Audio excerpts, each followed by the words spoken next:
साध्वी प्रेम बाईसा, उनकी मौत से जुड़ी बड़ी खबर यह मिल रही है कि जो एफएसएल रिपोर्ट आई है उस रिपोर्ट में जहर से मौत की पुष्टि नहीं हुई है।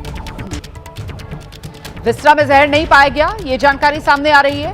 एफएसएल रिपोर्ट के बाद भी मौत की गुत्थी साध्वी प्रेम बाईसा की नहीं सुलझी है। तबीयत खराब हुई थी साध्वी प्रेम बाईसा की। जब तबीयत उनकी खराब हुई तो बुखार जुकाम उनको हो रहा था। पास में ही एक कंपाउंडर को बुलाया गया था घर, जिसने एक इंजेक्शन दिया था और वो इंजेक्शन लगने के बाद ही बताया गया था कि उनकी तबीयत बिगड़ी और फिर उनकी मौत हो गई। अब आखिरकार मौत की वजह क्या रही, इसी को जानने के लिए एफएसएल की रिपोर्ट से भी गुत्थी नहीं सुलझ पाई है। जहर तो नहीं दिया गया, ये बात साफ हो गई है। जहर से मौत नहीं हुई है, इसकी पुष्टि कर रही है एफएसएल की रिपोर्ट। तो फिर आखिरकार मौत की वजह क्या थी? अचानक से साध्वी की मौत कैसे हो गई, इसको लेकर अब किसी के पास कोई जवाब फिलहाल नहीं है। बड़ा सवाल तो यह है कि साध्वी की मौत का सच सामने कैसे आएगा, अब जबकि एफएसएल रिपोर्ट में यह साफ हो गया है कि जहर से तो मौत नहीं हुई है। सीधे आपको लेकर चलेंगे, हमारे साथ हमारे सहयोगी मोहम्मद मोइन इस वक्त मौजूद हैं। मोहम्मद मोइन, एफएसएल की रिपोर्ट, इसने तो मौत की गुत्थी को मतलब और उलझा दिया है। मौत कैसे हुई, यह सवाल और बड़ा हो गया है।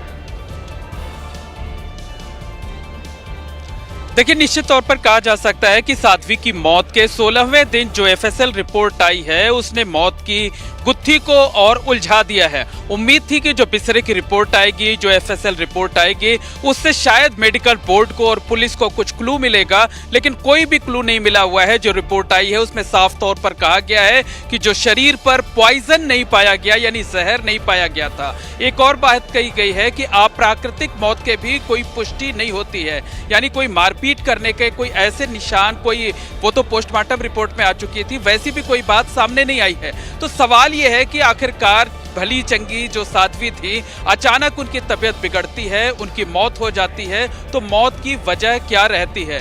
तो जो अब गृह राज्य मंत्री हैं, उनका ये कहना है कि मेडिकल बोर्ड को ये रिपोर्ट दे दी गई है, मेडिकल बोर्ड से ओपिनियन मांगी गई है और जो ओपिनियन आएगी उसके आधार पर इस पूरे मामले की जो जांच कर रही है राजस्थान पुलिस की एसआईटी, वो किसी नतीजे पर पहुंच सकती है। कोई एक अनुमान लगा सकती है। के जो परिवार के लोग हैं उनकी तरफ से क्या बयान आया है ये एफएसएल रिपोर्ट सामने आने के बाद, और साथ ही जो उनके अनुयायी हैं जिनकी तरफ से इस बात को लेकर शुरुआत में नाराजगी भी जताई गई थी कि पिता ने पहले पोस्टमार्टम से इनकार क्यों किया गया, वो अनुयायी जो हैं वो क्या कह रहे हैं?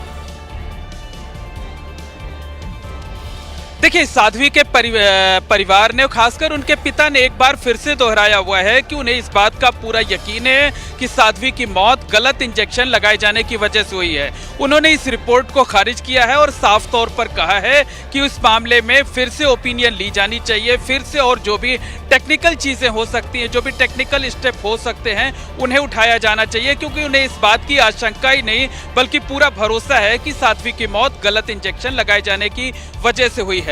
दूसरी तरफ जो साध्वी के अनुयायी हैं वो ये चाहते हैं कि मौत की वजह जो कुछ भी हो, लेकिन कम से कम सच सामने आना चाहिए। उन्हें इस बात की जानकारी मिलनी चाहिए कि साध्वी की मौत आखिरकार किन वजहों से हुई है। साध्वी ने सुसाइड किया, साध्वी नेचुरल डेथ का शिकार हुई, साध्वी को गलत इंजेक्शन सही कह रहे हैं। देखिए, ये तो तस्वीर साफ होनी चाहिए ना कि आखिरकार मौत तो हुई है साध्वी प्रेम बाईसा की, मौत कैसे हुई, ये सच तो सामने आना चाहिए।